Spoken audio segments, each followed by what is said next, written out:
Good morning, pausers. It's Suzy Beaumont here from Change Your World. I hope you're all well. How are you doing with your challenge? How is it coming on? Are you really getting into the groove of it now? We're into the last week now, so hopefully you've really formed a regular, consistent habit and practice with this, and you're really starting to see the benefits and the rewards and the gains that you get from having a daily pause of mindfulness. So today I really want to talk to you about the power of the pause in decision making. So first of all, I want you to think of a time where you've said something and you've reacted and you've said something you've regretted. Or, how many of you have been in a situation where you might be in a planning meeting at work, you've come up with a plan, an outcome, an objective, and then you go away a few hours later, or maybe even the next day when you've slept on it, you've thought, oh, that would be a much better way of doing it. Has that ever happened to you? I know it certainly happened to me. This is because often, most of the time, because of the way we live our lives, we are operating in a chronically stressed response. And when we are in the stress response, that means our prefrontal cortex, this part of the brain here, which is responsible for your decision making, is shut down, or certainly not operating at its full capacity because you are in this stress response. So this is why taking a pause and a moment, even longer, to think about when you've got an important decision to make. I understand that life is busy and sometimes people want demands of you and answers and you have to give them, but sometimes if you can allow the time to pause and say, I will get back to you on that, especially if it's something important. And this is something, taking a power of the pause, taking time out. Sometimes no response is the best response, because sometimes you can watch a situation, just see how it unfolds, and then come in at the last minute when you have more information and you can make more of an informed choice. And sometimes we jump in too quickly, and this is why it's good to get into a practice of just being a bit slower, a bit reflective. Even this is something that will help you become a better leader in your life, whether it's personally or professionally. So in your personal life, you may be a parent, and you've got to make decisions all the time.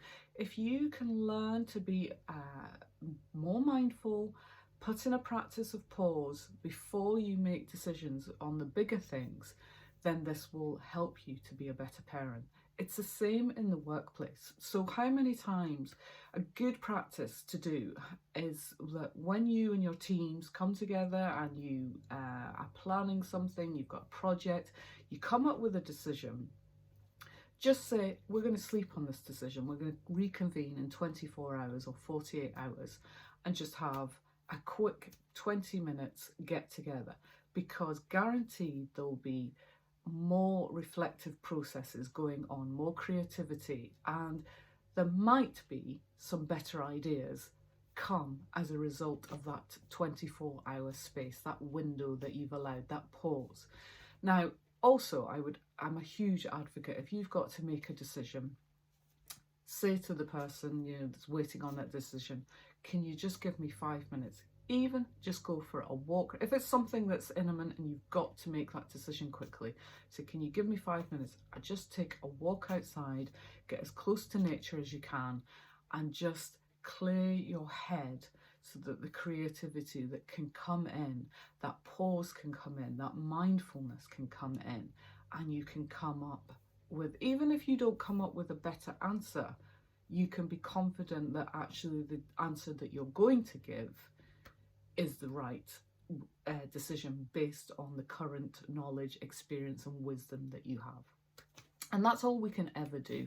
We can only do our best with the current knowledge, experience and wisdom. As we learn and grow, obviously we get new information in, new wisdom, new experience, and we can go forward and think, I would have handled, on reflection, I would have handled that decision better. But having the power of a pause, knowing that you're comfortable with that decision that you're making, that you're going to share with somebody else, not only gives you confidence, but it also gives you, it makes you a better leader for other people, whether, like I say, in your personal and professional life. So have a play around with it. Learn to practice pausing before you make any decisions, particularly the big decisions. I mean, there's a lot going on in the world right now. Information is coming in thick and fast. We've got to, change our procedures in the workplace, how we, learning to adapt and be more resilient and more flexible. But sometimes just sort of saying, okay, I'm just gonna, give me 5 minutes, give me 10 minutes, give me half an hour, I will get back to you. And say to the other person, I promise I'll come back to you, and I will come back with you with a fully informed choice. Let me think about this. So that that person, you're giving that person respect. You're saying to them, I value the question that you've asked me, the decision you're asking me to make, and I want to give this proper consideration. And it builds a relationship between you and your teams and your colleagues and your family members and your loved ones. So practice with it. It can be daunting to just sort of put the pause on it. It can feel uncomfortable because we feel like, especially if we're leaders, we're managers, we feel like we have to give a response straight away. But actually, it will. A bit more pause, a bit more mindfulness will prevent mistakes. If you can give it some thought, it's all about prevention being better than the cure.